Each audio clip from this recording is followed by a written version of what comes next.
Indiana now leading 2-1. How did we get here? Like, how are we in this position with the Indiana Pacers who, look, I thought they were going to lose in 5 games. I thought they'd get one of the 2 games in Indiana, but I thought this would be a gentleman's sweep. I thought Oklahoma City's defense was too good. Their star power was too big. I thought Oklahoma City was just the Goliath that they could not slay. But here we are, 3 games into the NBA Finals, and Indiana is coming off its best win of the finals. They got a win in game 1, but there was a lot of flukiness to that. They made an improbable rally in the fourth quarter. Oklahoma City kind of choked that game away. This game and this win by Indiana in game 3 was a true win. They took the fight to Oklahoma City. They were more physical. They were more assertive. They made bigger shots. Tyrese Halliburton was awesome. How are we here? How are we here where Indiana right now is 2 wins away from a championship? Well, it's interesting. You use the word fluky, right? And look, for game 1, they led for 0.3 seconds. An entire NBA Finals game that they won, they led for 0.3 seconds. And when you add up game 1 and game 2, right? Even the little lead they had in game 2, I believe that going into game 3, they only led for about 5 minutes of the entire series at that. They lost 7 of the 8 quarters, I believe, in the first 2 games. Right. So you either can say, man, that game 1, what a fluke, right? Except we have seen the Indiana Pacers and Tyrese Halliburton do this multiple times in this playoffs. So you just start having to look at the fact that it doesn't matter how much they've had the lead, because what they have in their bag includes this. It includes the very last second shot off the back of the last 5-minute rally. That is something they can do. So it doesn't matter how much they've led or not, or how dominant OKC has or hasn't been. I am not sure Oklahoma City, despite having seen the Pacers do it to, at that point, 3 other teams, was quite ready for playing the full 48 minutes in game 1. It felt a little bit like they let their foot off the gas. And that was confusing, considering they all saw film, I'm sure, of what the Pacers had done in the previous series. I don't think we can forget that they won game 2 in dominant enough fashion that Rick Carlisle pulled his starters.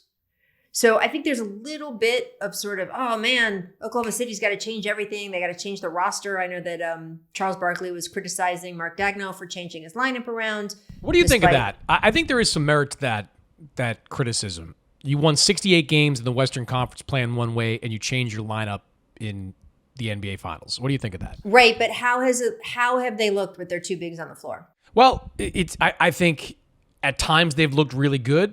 I thought they had some moments in game 2. I'm not defending it. I'm just working through it, right? Look, they made in game 2. In game 1, I don't think they played a minute with Hartenstein and Chet Holmgren on the floor together. In game 2, they didn't play a whole lot of minutes, but they played more. And they went to Hartenstein and Chet in the first half, and they won the battle of the boards in that game 2. So that's something. And when I watched Chet Holmgren in the second half of game 3, he looked out of gas. Like, he looked like his legs just weren't there. Like, Chet Holmgren, at least in this series, is not a center that you can match up with Miles Turner consistently. Miles Turner is going to be too physical. Chet's not going to be able to rebound the way he needs to rebound. Look, it's Sophie's choice in a way, right? Like, you're going to take... Right. You put Hartenstein on the floor, you can't play 6 guys. That means, Caruso potentially comes off the floor. It'd have to be Caruso, right? Because you're not taking Jalen Williams off the floor. You're not taking Shai Gilgeous-Alexander off the floor. You want to play the 2 bigs. Right. So it's a tough call, but I actually agree with Barkley on this one. I would not have changed my starting lineup, and I would play in this game 4 a lot more Hartenstein and Chet together than I have in the previous games. I certainly agree that changing it preemptively was probably a mistake.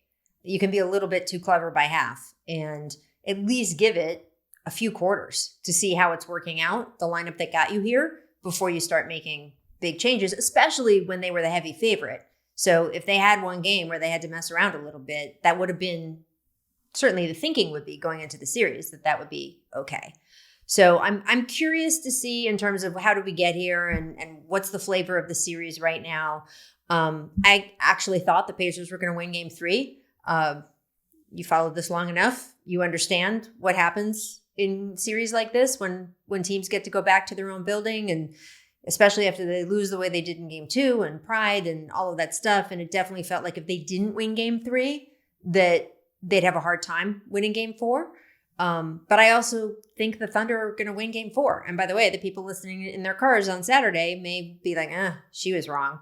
But I just, the feel of it is that Oklahoma City is now going to win game 4. And if that happens, then are we going to have a different narrative? And is it going to be like, oh, well, they're going home and, Pacers only led for 0.3 seconds of that game they won and all of that stuff. So I think what we're seeing is a less of a gap than everybody thought, right? You with your, with your Thunder in 5, it was because we thought the gap was wider.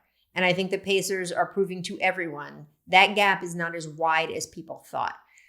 I am not sure the gap doesn't exist though, right? So first of all, I love this Pacers team. I think they are so much fun to watch. I don't understand it when people who say, oh, they're not watching the finals for different reasons. And I'm like, you are missing out. That game last night was a great basketball game. But they don't have the best player on the floor. They don't have if both defenses are at their maximum, they don't have the best defense. They don't have the best scoring differential, right? Which the Thunder had the best scoring differential in NBA history. So they understand how to pile on points. I think the Pacers had to play a near perfect game to win the way they did in game 3. And by the way, they did. And Rick Carlisle kind of pointed that out in his post-game presser. He said, this is the way we have to win. We have to do everything right. And that's great. I mean, it's incredible to be able to haul that out in the NBA Finals. That's a good time to play a near perfect game. But can they do that every night for the next few nights? Is Oklahoma City going to make some of the dumb decisions or self-inflicted wounds? 3 steals off of inbounds passes. I get it. The guys on the Pacers are hungry and handsy, but that's carelessness. Like once it happens once, you got to be more careful. And I just think that there was, Shea threw an elbow 8 seconds into the game, was kind of baited into throwing an elbow and picking up a foul 8 seconds into the game. There's just some focus and carelessness. And I'm not at all saying, hey, the Thunder lost that game. The Pacers won that game. The Pacers are the reason they won that game, not because of the Thunder. But I don't know if you can count on being nearly perfect in every game of an NBA Finals. And I don't know if you can count on your opponent being far enough off their identity to lose the way they did in game 3. Yeah. I had a lot of notes on why the Pacers won game 3 and why they're in this position. They're the obvious ones, like when Benedict Mathurin gives you 27 off the bench, like that is your Aaron Wiggins type performance. Like that is your difference maker. 5 steals for TJ McConnell. I mean, it was crazy to see how many times Thunder inbounders just threw him the ball. It was crazy, like just sloppy, lazy turnovers. Yep.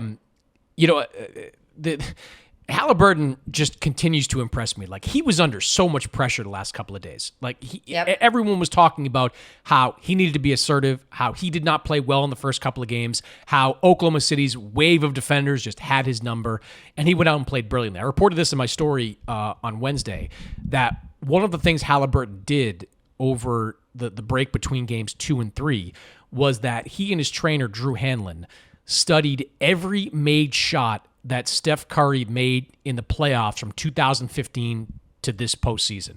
Every playoff made shot. They went to Synergy, downloaded all those made shots, and Tyrese Halliburton went and watched them all back. The reason was because there is no player in NBA history that is better at shedding physical defenses than Steph Curry. He has been doing it from everyone to San Antonio to Houston to Cleveland to Boston. Like everyone tries to be physical with Steph. Very few teams have been able to contain him. He sheds defenders. And Halliburton watched a lot of that Steph Curry film, and you saw the fruits of that, I thought, in this game. He was able to shed some of those defenders a little bit easier. Some of that to do with the way Indiana changed his offense, a lot more pitches, a lot more dribble handoffs. Like they did things to spring him, but his commitment to film study, I think, paid off between games 2 and game 3. But most importantly to me, and I'm glad you mentioned that offensive foul that Shea committed, because that was like, I remember like writing in my notebook, like all exclamation points, because that was the first play of the game. And Andrew Nembhard baited him into committing that offensive foul. Andrew Nembhard, his Canadian brother, maybe they're not going to be invited to, Canadian Thanksgiving together this year, but his Canadian brother, like got in, what? I don't know. You don't know that. I don't know. Maybe not. Maybe they'll probably hug it out whenever the series is over. Anyway, but he got into Shea, and I thought in game 3, the Pacers just played with more force. The Pacers were just more committed on every single possession. And yeah, the margin for error for them continues to be really slim. They still needed Mathurin to go off in the fourth quarter. They still needed TJ McConnell to have double-digit points, Obi Toppin to make shots. And they needed a subpar game from Shea, who only had 24 points in this game. Jalen Williams had some spurts, but he was just okay. The bench did not play well for Oklahoma City in this one. Correct. They needed a lot to go right, but I thought the way they played with force, I thought that was a huge difference maker in this game. And if they keep playing that way, Oklahoma City better match that intensity. They better match that force with force, because for the first time, I think all postseason, I saw a team bully Oklahoma City, out-physical Oklahoma City, and that just doesn't happen very often. Yeah, I'm looking up right now the points in the paint exactly. 50-48. 50-48 in favor of Indiana. Yeah, which is a huge win for them because they got blown out in points in the paint in the first two games. It was 46-34, I think, in each of the first two games, and it was 50-48 in game three. And by the way, yeah, so their points in the paint for the first two games were 34 points in the paint in each of those games. Yeah. So to me, it's less about did you win more than your opponent. It's more about how much more did you get. And to go from 34 to 50 is huge.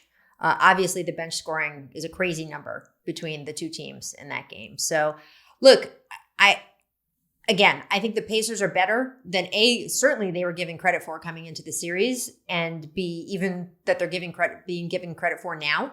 When I hear people talk about Tyrese Halliburton's first game, it kind of goes back to my Tom Thibodeau thing. Like, he won the game for them. So by definition, he didn't have a bad game. He did not have a breakout, oh my God, the kind of game he had last night where it was an all-around game. But the point of being on the floor in the NBA Finals is to win the game. And he won the game for them. So to me, that doesn't count as a bad outing. I just wonder if they play at their absolute best and the Thunder play at their absolute best. I still think the Thunder are favored, even if it's not by as big a gap as everyone thought at the beginning. So I think we'd both agree that Game 4 is must win for Oklahoma City. Like, absolutely, you can't go down 3-1. And look, in fairness to them, like, they've been in this position. We keep going back to the Denver series. They lost Game 1 in a heartbreaker. They came out and blew the doors off Denver in Game 2. They lost Game 3 to go down 2-1. That was the Shea smile game. He walked off the floor, big grin on his face. They come back, and they win a tough game in Game 4. So they've shown resiliency here. But this is the biggest stage they're going to need to show it on, because this is their season right here. I'm telling you, they are not winning 3 straight against Indiana. That's not happening. They've got to find a way to dig deep and win this Game 4. I think they're going to do it. If I was predicting anything, I think it is 2-2 going back to Oklahoma City. But we'll see. We'll see. This is like where Shea has to prove his mettle. Mark Daigneault, like however he adjusts, right? There's got to be some adjustments there. Does he go back to Hartenstein as a starter? Probably not, but play more minutes with Hartenstein in the middle. I think that's with Chet Holmgren. I think that's going to have to be the adjustment there. So we will see Game 4. Yeah, I want to just say one more thing about the coaching is that it's interesting. First of all, I like that this series and the last series, frankly, have really reminded people what a good coach Rick Carlisle is. Yeah. Because he's been around for so long. I think some people take some of that for granted. I appreciate so much about him that he's willing to change. And maybe that itself has changed as he's gone through his career over the years. But he really does fit his personnel like a glove, no matter how that personnel shifts over the years from team to team. And he's just so clever at maximizing everything, maximizing how the plays are designed, maximizing when he brings his bench in, maximizing not just who plays how many minutes, but when they play the minutes. And I just think that it's nice to see someone who's really smart about basketball and who works really hard sort of recognized for all of that after this time, because I think after the Dallas win, there were some years there where people were like, Rick Carlisle. And I love that he's kind of getting this credit now. I also thought it was interesting. I asked Mark Daigneault at the beginning of this series, that kind of featurey question of like, hey, who's called you? Right? That, Steve Kerr in his first NBA finals, he's getting phone calls from Greg Popovich, right? This is how it is. This is what the finals is like compared to other series. This is what you can expect. Even in non-final situation, JJ Redick is getting phone calls from Mike Krzyzewski. He's a good guy to get advice for if it's your first time as a basketball coach, a head coach in the NBA. I asked Mark, so who's been calling you? And he sort of smiled and he said, I'm a little embarrassed to say this. He said, first of all, I don't have that many friends. And then he said, and I certainly don't have friends, I'm paraphrasing, but he said, I certainly don't have friends who've been coaching in NBA finals. And I looked at his staff again, and there's no former NBA head coaches on his staff either. And I think he's a fantastic coach, deserved former coach of the year. I don't know. Is there, Rick Carlisle obviously has a ton of experience, but do you think there's anything to the fact that Daigneault, not only he hasn't been in this situation before, there's no one on the coaching staff who's been in this situation before, and there's no one in his ear who's been in this situation before? Yeah, I don't know. Or does it not matter? I have mixed feelings on that. I mean, like, did Steve Kerr benefit from having Ron Adams on his staff for so many years early in Golden State, having that veteran voice? He would probably say, yes, he did. I mean, he would certainly say yes. He said it many times. He would certainly say yes. I mean, Joe Mazzulla won a championship last year, didn't really have that type of guy on the bench with him either. Had Sam Cassell there, who, former player with championship experience. Damon Stoudemire was on his bench for a while. I mean, I don't know. I think for some coaches, like, I just think Daigneault, like, they're just like this well-oiled machine in Oklahoma City. Like, so no, I don't, that's a long way of saying I don't think that's a huge variable. I remember hearing your question about that, and it's like, you go back and think about Daigneault's coaching career. Like, he coached in Florida for Billy Donovan. Right. So Billy, I'm sure he's talked to on some level. But then he goes to coach the Blue in Oklahoma City, straight to the bench in Oklahoma City, taking over Billy Donovan when Billy leaves in 2020. He hasn't seen a lot. He's been kind of isolated out there in Oklahoma City. I don't want to get too far ahead of this right now, because Oklahoma City very easily could blow the doors off Indiana in Game 4 and be right back in this series. But if they go down, the decision, I think, to change the starting lineup after a 68-win season is going to loom large. That's going to be something that's talked about, dissected, second-guessed all throughout. This is why I'm asking. Yeah, all throughout this offseason. Look, I can see the merit to it. And, like, it's not, again, Game 1, they were playing great, right? Like, they forced 25 turnovers with the small lineup. So, like, it's not like it didn't work. And you could certainly make the argument that Isaiah Hartenstein was not going to help stop Tyrese Halliburton down the stretch. Like, Casey Wallace was the guy that was on Halliburton in that final moment. So, yeah, you can't argue against that in Game 1. I think you can argue against it in Game 3. I think they were out-physicaled, and Hartenstein, I think, would have made a big difference. I do want to see him on the floor playing more minutes in Game 4. That is my coaching advice that Mark Daigneault is free to completely ignore, because I don't know what the hell I'm talking about. Do you think he's listening in his car right now? He might be. Do you remember the bus ride? Him and Sam Presti listening to the Open Floor pod on the way to Game 4. Hi, Mark. Hi, Sam.